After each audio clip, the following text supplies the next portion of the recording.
I'm not the house of cards that falls down easily. I'm strong enough to handle what you throw at me. Welcome to Mental Health News Radio. I'm your host, Kristen Sunanta Walker. Just what are we going to discuss? The intimacy that is mental health. Let's continue to make it as comfortable as discussing brain health or heart health. This show has been on the air for several years, and we have amazing co-hosts. And then we created a network of podcasters on mentalhealthnewsradionetwork.com, a place where every possible facet of mental well-being can be talked about openly. My show, after several hundred interviews, the format is this: intimate, deep, funny, touching, sometimes uncomfortable, but always vulnerable conversations with interesting people. The goal is to have you, our listening family, many of you who have become my good friends, feel as though you are listening in on private conversations. Thank you for tuning in and becoming part of this amazing journey with me, and now with our network of podcasters. Just knowing this podcast might be helping any of you realize you are not alone on this journey called being a human being makes doing this podcast worth every second. After all we promised, we'd be cordial. Hey everyone, Kristen Sunanta Walker here, and I have two new podcasters on the show. I'm so excited. We had so much fun coming up with the name for this show, and I'm so excited for you to meet them. I've got Katherine and Belinda. Katherine and Belinda, thank you so much for coming on the show. Thank you for having us. Excited to be here. So I want our listeners to get a little bit of an idea of who you are. So let's start with you, Belinda. Just give them an idea of what your background is. Yeah, so I'm a family mediator and a relationship coach. I have a background in anthropology, communication, spiritual psychology, and law. And Katherine and I have known each other now for about half a dozen years. We've been involved in very similar kind of work, and really we're roaming the planet, asking people questions like, what's the point? And challenging people to get deeper into thinking about their relationship with conflict, their relationship with themselves, their relationship with each other, and, just asking those uncomfortable questions. Yeah, absolutely. Okay, that's very cool. Katherine, how about you? Well, by acronyms and certification, I'm a certified registered nurse anesthetist. So I'm the person that puts you to sleep for a surgery process or to get a epidural to have your baby. And so we kind of joke in my industry and say we're the difference. Well, exactly. I'm usually the best friend once I introduce myself, and they know what's in my pocket and what's on my anesthesia deck. But it's an awesome job. I've done that for 14 years. So we like to joke and say in our industry, we're the difference between an anesthetic and an execution, because you're vigilant in a case, you put somebody to sleep, let them have a great nap while we cut them open or do what we need to do, and then wake them up and get them to the recovery room or the intensive care unit. And it's an awesome job. I absolutely love it. It's pretty cool when you can do something for 14 years and still love going into work every day. So that's what I do by acronyms. And like Belinda said, we've known each other for a half a dozen years. I like how she said that. And we were at University of Santa Monica, and we're getting a master's in spiritual psychology. We graduated about 3 years ago. So I always like to laugh and say I have a master's degree in putting people to sleep, and then I have a master's degree in helping people wake up to themselves. So Belinda and I are so excited to, right, exactly. So that's why we're so excited about Take a Shift and being on the Mental Health News network. So it's just going to be a lot of fun. So we can't wait. I mean, we've had so much fun just talking with you and going from there that we're just can't wait to see what comes out of it. Yeah, I like this. I want to use this opportunity too for introducing your show to kind of give my listeners a little bit of the behind the scenes of the creative process. When I introduced to someone, which I was introduced to Belinda by Adam Klugman, who's like my soul brother. And he's been on the show many times. And he said, oh my gosh, you've got to talk to my friend Belinda. She'd be fantastic as a podcaster. And then I got to meet Kathy too, or Catherine, sorry. And, and I thought, oh my gosh, this, two empowered women that are talking about, having people taking a shift in their life. And we really work together on what the show's name is going to be, and looking at, you guys worked with someone to create your graphics, but then going through that process and just going through the whole setup from A to Z of how to get started. And, it's a lot of fun. I'd say this is probably the most fun, other than interviewing people. This is the second most fun thing that I do in my day job is that creative process. Well, we're all about having fun and being part of your fun, so you're welcome. And thank you. Absolutely. And we do have a lot of fun. Like, it gets pretty bawdy on some of our phone calls, which is fantastic. Right. Exactly. So give me an idea of, and our listeners an idea of, the kind of things that you want to talk about with your show. And I know, obviously we're going to talk about waking up spiritually, but what was kind of the impetus of you guys doing this together? Kathy, you want to start with that one? Well, my impetus came in a parking lot with Belinda. Belinda and I have had conversation with another friend of ours for 3 years since our graduation at University of Santa Monica. So about probably every 4 to 6 weeks, we would have a structured call where we did a 5-minute grounding. Then we did, there was 3 of us. Whoever went first had 25 minutes each session to talk from mind, heart, and soul. And really, it was like a huge therapy session. And it was witnessed by the other 2 individuals holding space on that conversation. After the 25 minutes was over, there was a 10-minute section in honor of everybody's time where we could have feedback and really mirror back and have a conversation with what we heard and what we felt and what we were seeing, even though we were on the phone. And we have done that for about 3 years, and it has truly been my rock to be able to have that conversation with 2 of my soul sisters. And it really has continued my growth after graduating from University of Santa Monica.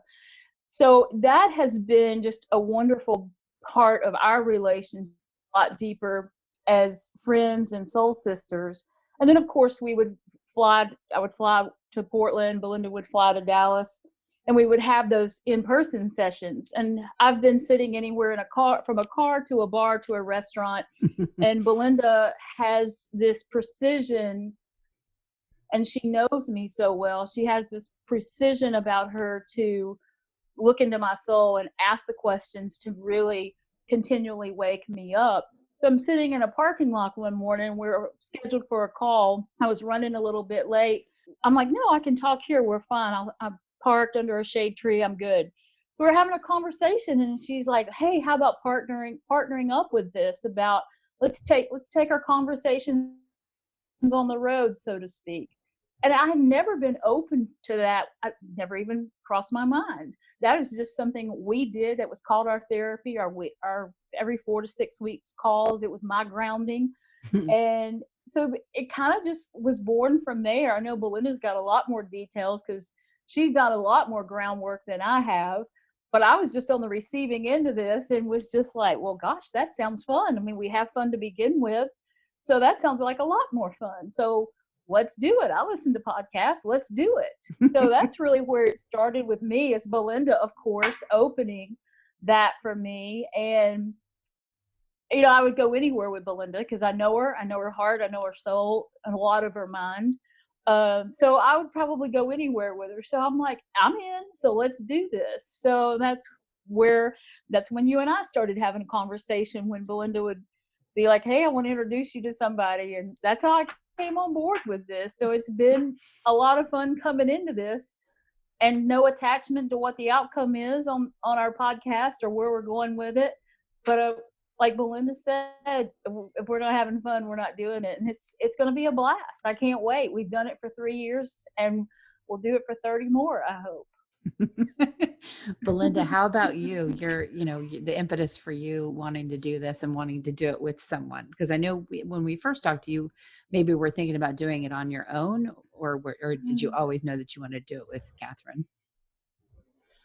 Well, it's really an interesting question, because the work that I do is, generally on my own when I'm working with clients, and I've been a solo practitioner for almost 10 years now. But my preference, and I guess it's funny to even say it, like, relationships don't happen alone, they happen together. I think interesting conversations, right? We can have one in our head, but really they happen with another person or numerous people. So for me, I think as I was thinking about doing a podcast, the idea of doing it on my own always felt a bit strange. And I was trying to actually wrap my head around that, because as Katherine said, it was many, many months, if not years, that I had been thinking about putting my thoughts and my ideas and my questions out there. But there was something always holding me back. And I think it was because, it's one thing to sort of have a philosophy, have opinions, have ideas, and there's so much out there already. It's another thing to be engaged in the creation of something with someone, real time. And so, to answer, long answer for a short question, I think for me, it really clicked when I realized that what Kathy and I had already been engaging in for years, not just the 3 years that we've been doing this with our third partner, Kieran, but the 2 years we were getting our master's degree, we had been actively engaging in co-creation, in the process of listening to each other, in the process of challenging each other, in the process of opening up to new possibilities, because we were so committed to each other, to our own growth and our own awakening and each other's. So that's when the podcast came alive for me. That's when the idea of it became exciting to me. And it's what motivates me. It's sharing my thoughts, sharing the work that I do, one-on-one with couples, with families, bringing this to a larger audience, the work that I'm already doing, but also doing it by example. And I think particularly in today's world, people want to see authenticity. They want to feel you. They want to know you. They want to know that what they're hearing is real. And I think when Kathy and I get together on a phone call or in person, I mean, it's as real as it gets. Yeah. There's no hiding. So I think that's what motivates me, and that's what I'm most excited about coming out of this experience. Yeah, I think what's nice, in this age of, or the big thing that everyone is complaining about, and this is across the board, from, I'll do a news show about this, I'll do speaking engagement about this, I do shows about this, is we have so much quote unquote connection with social media, the internet, smartphones and so on, but we've never felt more disconnected. And so there's just so much information coming at all of us in short clipped sound bites. People really like to hear, especially women, authentic conversations between other women. So what I really look forward to with your show is having listeners hear the two of you talk about the topics you're going to talk about, and hear not short clip sound bites, but actual conversations with each other, with guests, between two women that, you're friends, you live in different states, you both have busy lives, in careers and so on. And yet you take this time, which a lot of us don't take, to have this authentic, not short clipped type of connection. Exactly. And, you know, I think that both Catherine and I have had a lot of feedback from people saying, you know, you have a unique point of view, you have a unique voice. And, you know, I don't know if it's the feminine perspective or the woman's perspective to tend to sort of diminish that. Oh, we're all unique, you know, we all have something to say. And yes, on some level, all of us do. And I think this is really for both of us.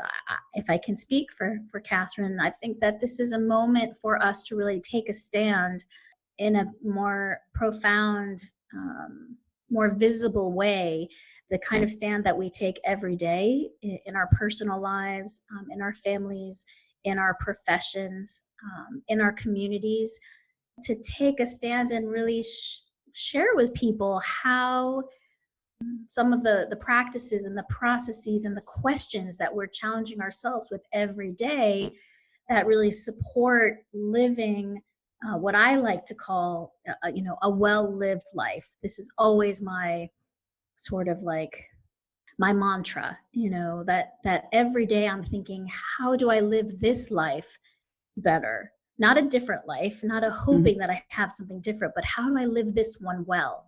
And I really want to plan to explore that in this podcast as I continue in my journey every day, and as I get to reflect on everything I've experienced and learned up until now.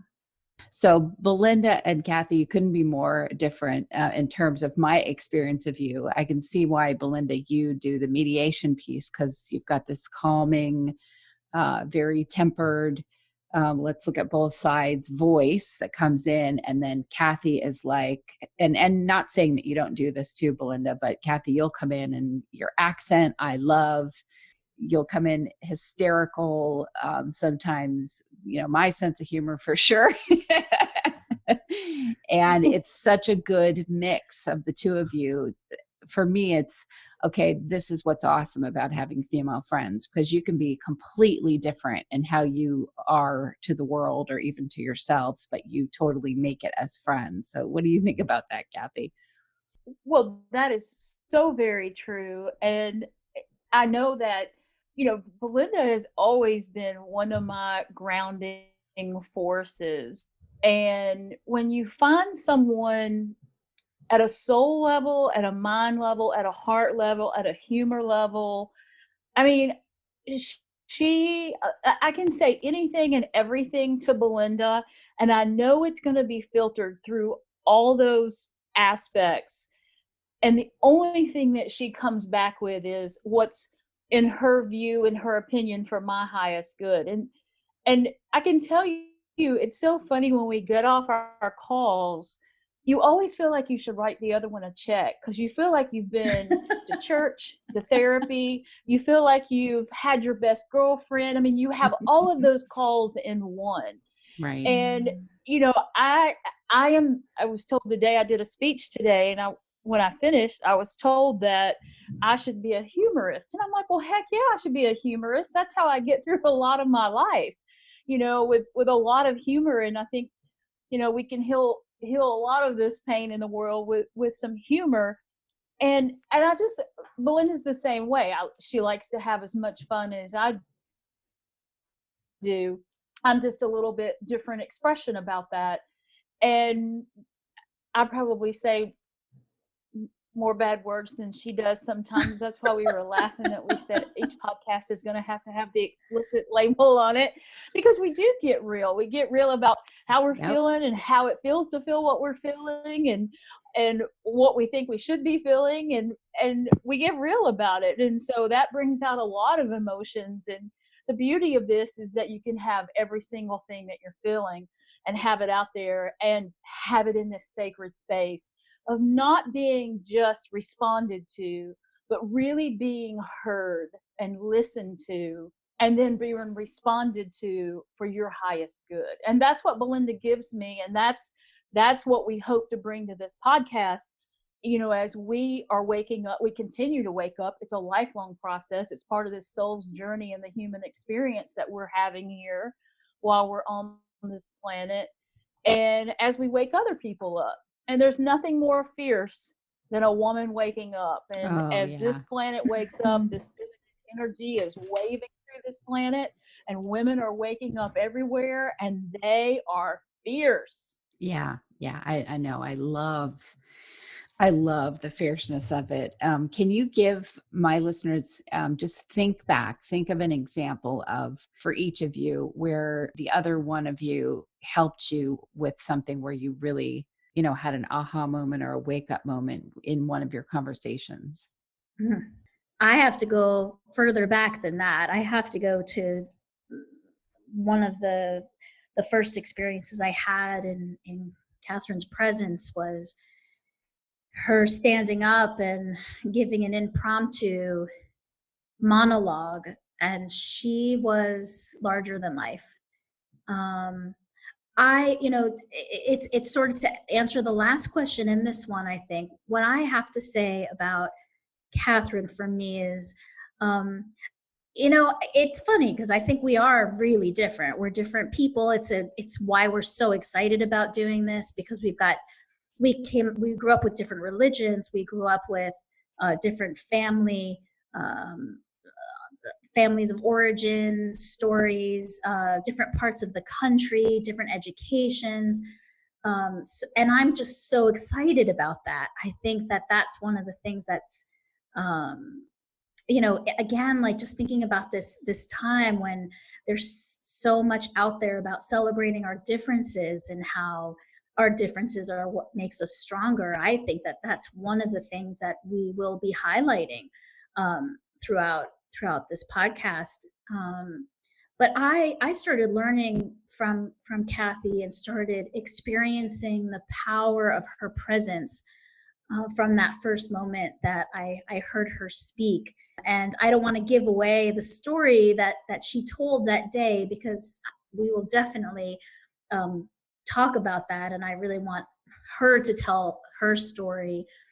It's part of how she came to be where she is today, that story that I heard that day.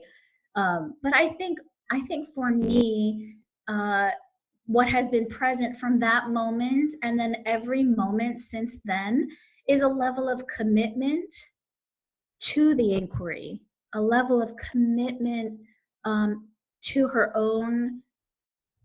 I don't even want to just say personal growth, because it can be a word, terms that we sort of throw around too much. But it takes a level of patience and persistence and will and courage and curiosity to challenge oneself every day, whether it's an act of kindness, whether it's getting honest when you're having a conflict with someone, whether it's showing up for work when you don't feel like doing it, and not only showing up for work but then figuring out how to make that space and that environment a little bit brighter. I think that Kathy embodies all of this, and it's been a rare experience for me to observe this kind of person that we're all capable of being, but very few people rise to that occasion. So for me, I think every time we got on a call, every time we have worked on something together, this sense that I get when she's saying that I'm a grounding force for her, I think it's exactly the same. It's like this level of trust in another human being, I think is becoming more and more rare. And I think that that's part of our work to do, is again to show by example. So I could go on and on. I'll pause for now. That was great. How about you, I love Kathy? this woman. Well, I have a more recent example. Back in April of this year, my partner and I flew to Portland. And so we were, I think it was a Friday night, and we were going downtown to dinner. Belinda walked us all around downtown Portland, and it started raining. So we just went into this little gay bar. It was, so much fun. And I'm having a whiskey, and we're having our conversation. These conversations come up everywhere, and no matter where it is, we make sacred space. When we know when we're getting into it, we make sacred space and time for it. And So we're sitting there, and it's a Friday night in a gay bar, and it's a pretty active place. And I just, Belinda, of course, asked a question that just opens me up. And I remember we were talking about what it is I'm here to do, and she's known that what's the point on the planet has been a big theme for me for many years, and how to bring that and give birth to that in the way that it can wake as many people up. And I've been fearful of that too. I've been very fearful. I've got a big fear about that to some degree that's being shed as we speak. And I remember sitting there with Belinda, and we're going into this conversation, and I was spilling my guts in the middle of a bar on a Friday night. And I remember Belinda looking at me as that fierce laserness that she can just look at me. And she had, like you said, that grounding force. And I know when she takes a breath and when she launches out the next question, I know it will change me. And she looked at me and she goes, "So tell me what it is you don't want." And in that moment, I could not even breathe, because I never answer in my life questions with a negative aspect. I've done enough work with David Hawkins and Abraham Hicks that I stay in a high vibration.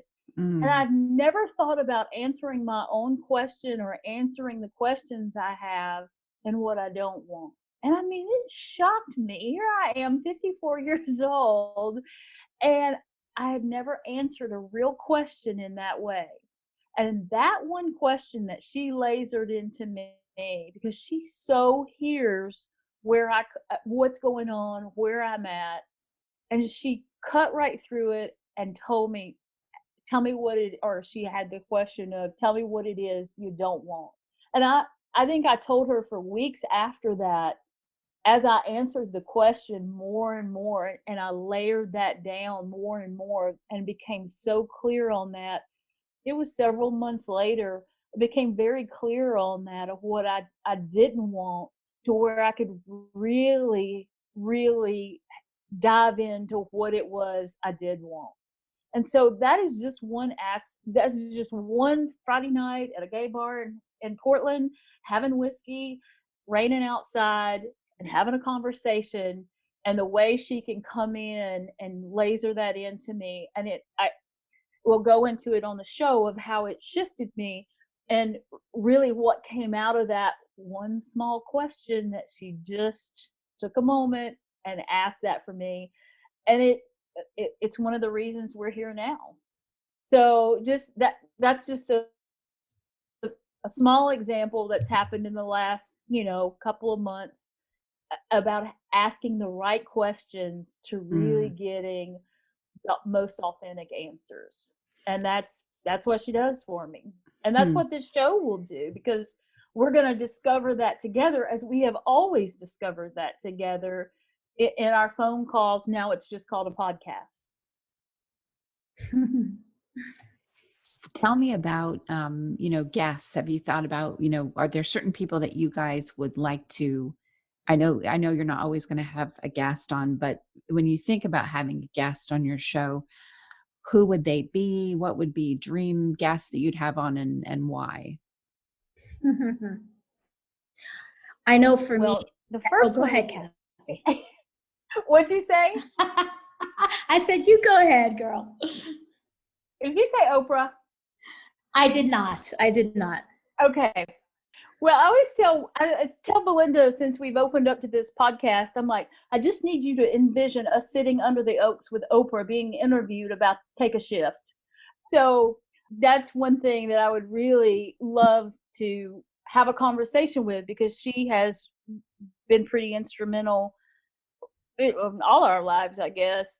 But, one of the things that I would really, really like to have a conversation with is Ariana Huffington of the Huffington Post, who has done a lot of, I think we've talked about this earlier, done a lot of work with the University of Santa Monica, and spoke at one of our commencement ceremonies, I think it was the year before, and really is one of those influential, soulful women on this planet, really shifting the way people see things, feel things. And so she's one of those dynamic individuals that I really look forward to talking to on our show.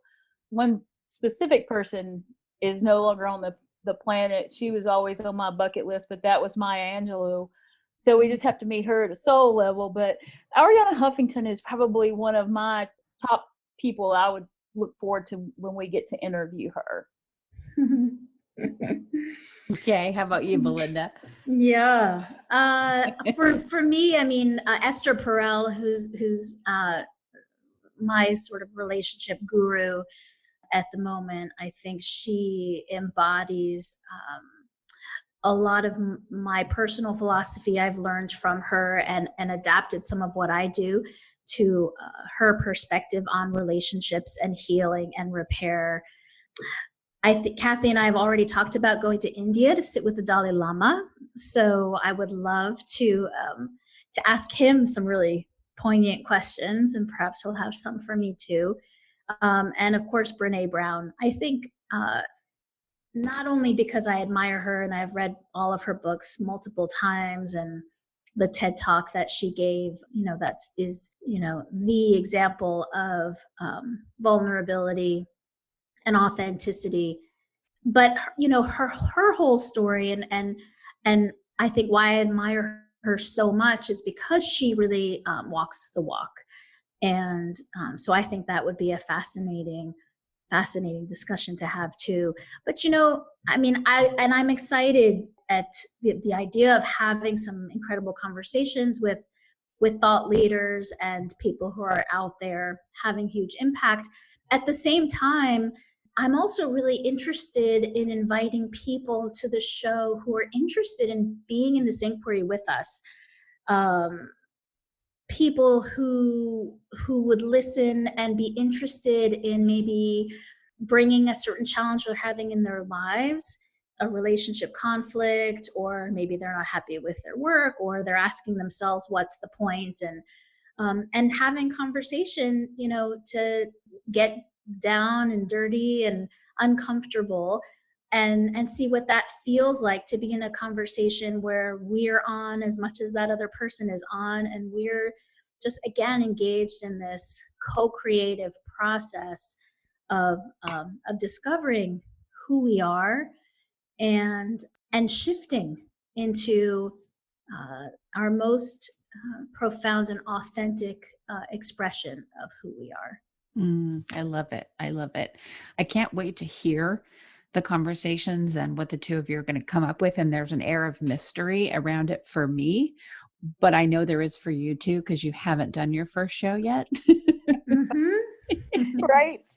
So I'm excited about that. I'm going to read to everybody what the show is about. Is you two are on a mission to listen, ignite, and transform. You'll challenge you to get uncomfortable, journey deeper, and discover what lies beyond the layers of fear, judgment, smallness, and everything else that's getting in your way up until now. So buckle up, buttercup, summon your curiosity, and let's take a shift. I love that, because that's that last piece, buckle up, buttercup. That's Katherine, totally.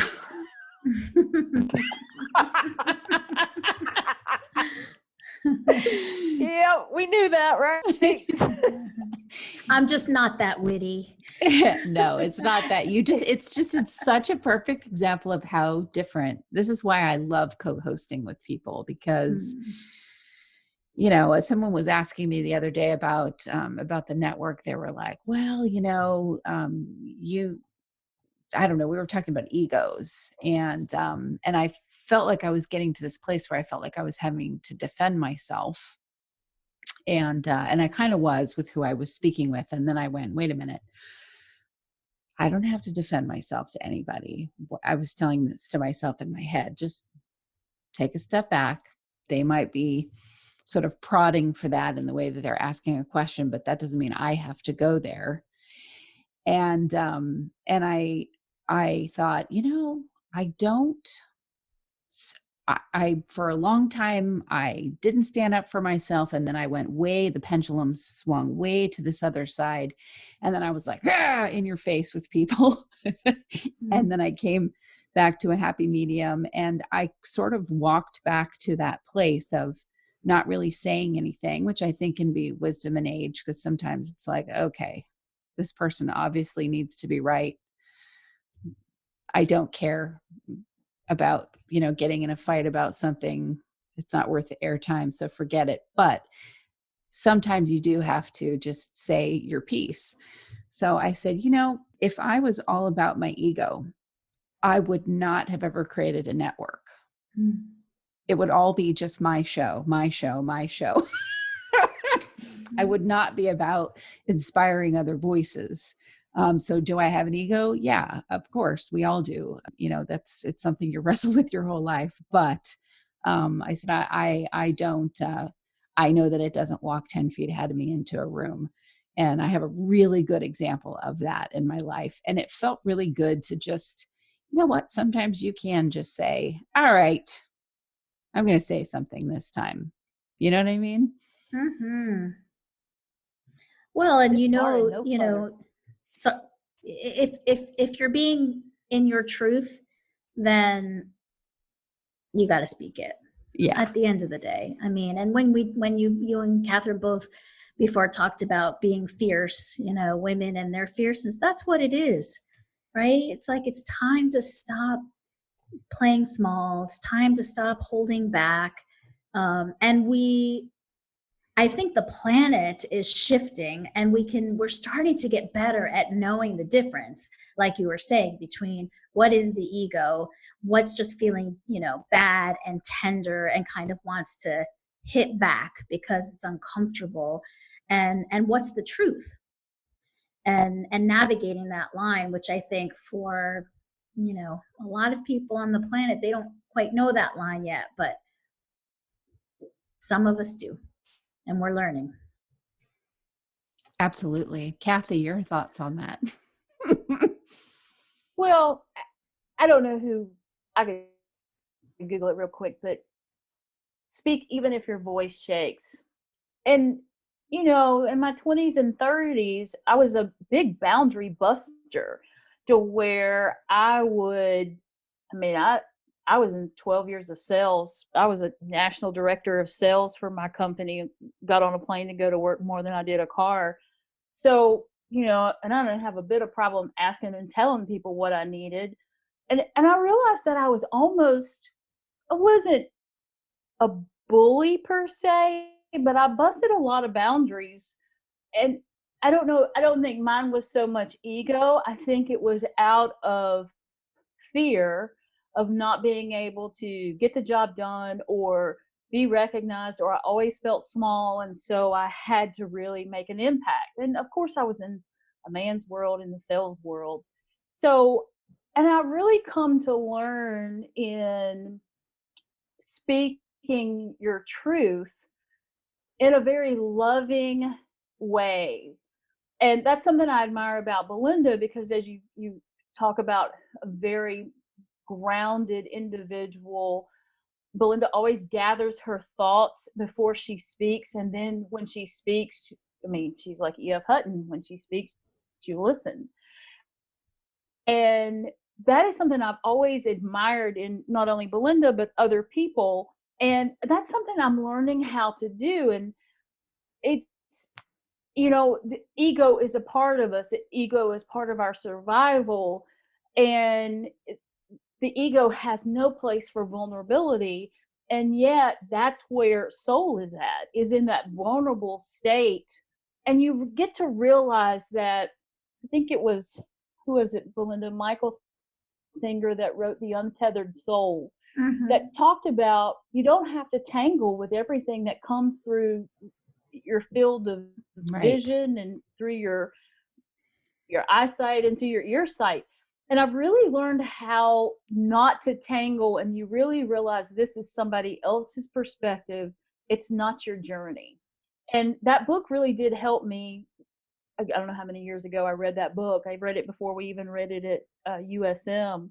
That book really did help me not to have to depend on my ego, which is not always the most pleasant of things to have to deal with, especially when you're an empath and you feel like you're continually shoving that square peg in a round hole of trying to make your place on the planet when you're in Yeah. that out there in that dog eat dog world, in the corporate world. And yet here you are an empath, but you're trying to save your butt and do your job and keep your ground and make some ground. So it's really been a shift for me to come into that vulnerability. Of course, that's come with age, and that's come with a lot of suffering. But to have my voice, to speak my truth, and to speak up in my truth. I think there's a difference, because you will speak your truth, and there are times you've got to speak up in your truth. There's a big difference there. Yeah. And not to do it in a bullying way, because that's been my old ways. So that's an ongoing process. I don't care how old it is, because there's always a new layer to peel off of that as you master that process. And it's a continual Absolutely. master process, because my truth today is not going to be my truth maybe a year from now, a week from now, or what something is, worth my time and talent to respond to. And then the wisdom is to know when to respond, right, and when not to respond, and just let it go. Right. Exactly. I've got a favorite saying when I'm dealing with someone who I can tell I'm looking for the most peaceful exit, which is not how I always looked for something. And now, if I know that there's going to be an exit, I want it to be peaceful. I just don't want to have an Armageddon exit, So even if it's dealing with someone who's their behavior is extremely toxic and they want a fight, I just learned how to go, okay, you're right. 2 + 2 = 11. You go with that. Good for you. And just be done with it and let it go. So the higher up you get, or the further along, I don't even want to say higher up, because who knows where someone's at, but the further along you get on the journey, it's like, what does it matter? We spend so much time trying to convince somebody that they're wrong.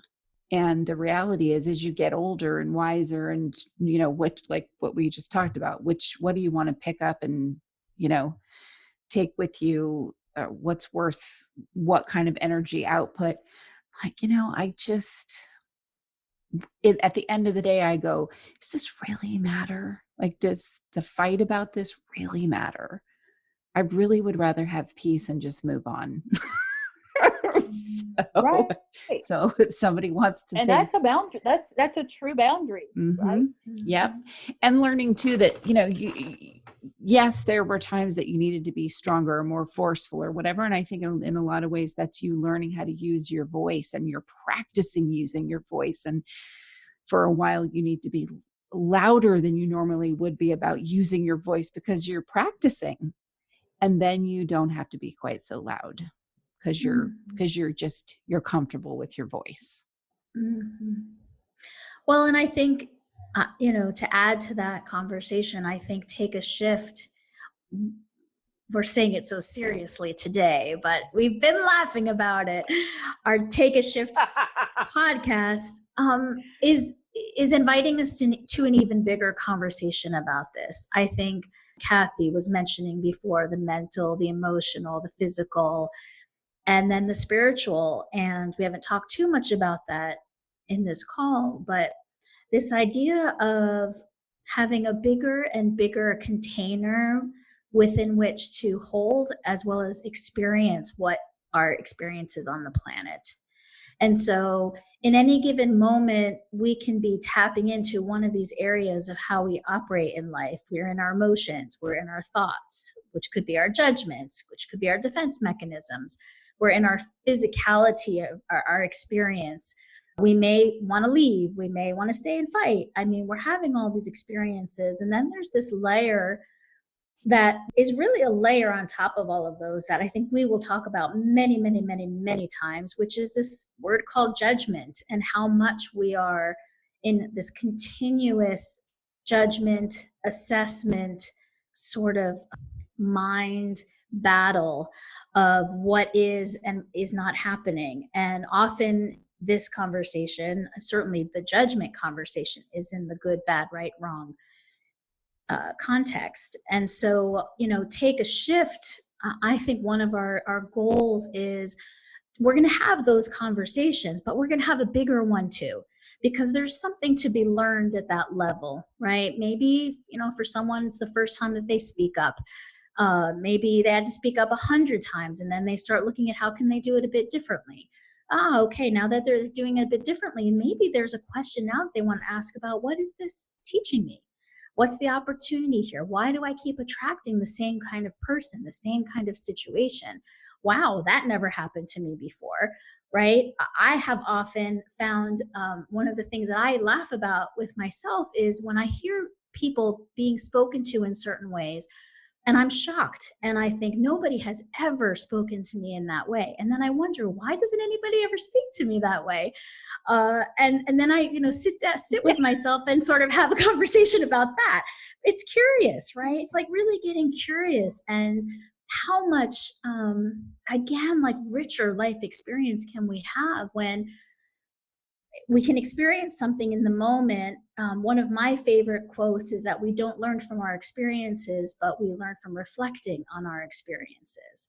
So to have the experience is one thing, and to fully have it, be present is one thing, but to then take time to reflect and consider the experience is really where the learning happens. It's where the growth happens. It's where we evolve as human beings. And you mentioned, both of you, the word wisdom several times. And as we're getting older, we're hoping we're getting wiser. But that wisdom, doesn't come for free. It requires us paying attention and considering what we have lived, and then making choices in the moment of what we're choosing to live now. So I love this conversation. Absolutely. I'm so glad that I was like, we got to get Belinda to come out and explain something so that people can see the way her thought process works. So that was perfect. My pleasure, madame. Well, I'm excited to hear the show. Listeners, the podcast is called Take a Shift. And you can think whatever you want of how that name came to be, and it's all right. True. It is all very true. So we're just lucky we didn't follow take a shift with taking a dump, right. Dumping our old beliefs, dumping our Here they go. Yep, exactly. This is where Belinda goes, I'm not even going to try to get in between the two of them because they're just going to go. Hey, right. Nope. They're just going to go there, and I'll stay right here and wait on them until they get back. So just so that our listeners know where they can find out more about each of you, Belinda, for you go first. Can you tell them where they can find out more about you? Sure. On Facebook, it's Belinda Zylberman. We also have Take a Shift Facebook page, Instagram, Twitter, and then my business website is Paikea Mediation. It's Paikea Mediation, and you can learn more about me there or on my LinkedIn page. And how about you, Kathy? Well, our website is takeashiftnow.com. That is, we're getting that put together now with our website and graphic extraordinaire. And also KatherineAHart.com is my professional website. Also on Facebook, Instagram, Twitter with that, as well as, like Belinda said, our Take a Shift being on all those social contacts. All right. Well, I'm excited. I'm so glad you guys are on the network. I can't wait for your first show to go live. And I'm so glad that now I have two new people in my life that I feel like are friends, and that I can't wait until we're all in the same city, because that will be a very fun evening. Yes. Thank you so much. I said I can't either. That's going to be amazing. Oh yeah. We will have to plan a city that would be fun for all of us. That's a hub for whatever airline we're going to take. And then we just go and have fun that evening. Right. Awesome. Well, listeners, thank you so much for tuning in, and check out this new show on the network, Take a Shift. And thank you for tuning in to another episode of Mental Health News Radio. Sometimes I'm aggressive, but never without good intentions. I heat up and act on my emotions. Thanks so much for listening to Mental Health News Radio. Our podcast can be found on iTunes, Stitcher, and hundreds of other podcast apps, or you can visit our website at mentalhealthnewsradio.com. If you have a question or would like to be a guest, become a podcaster on our network, or join the amazing organizations that help keep us on the air, please email us at info@mhnrnetwork.com. Get ready for that special goodbye from our resident therapy dog, Miles, and a special thanks to Emily Sohn for letting us use her incredible song, Cordial, for our podcast music. Listen to the full song on SoundCloud at emily.sonne. Don't be surprised when I don't hate on you. After all we promised.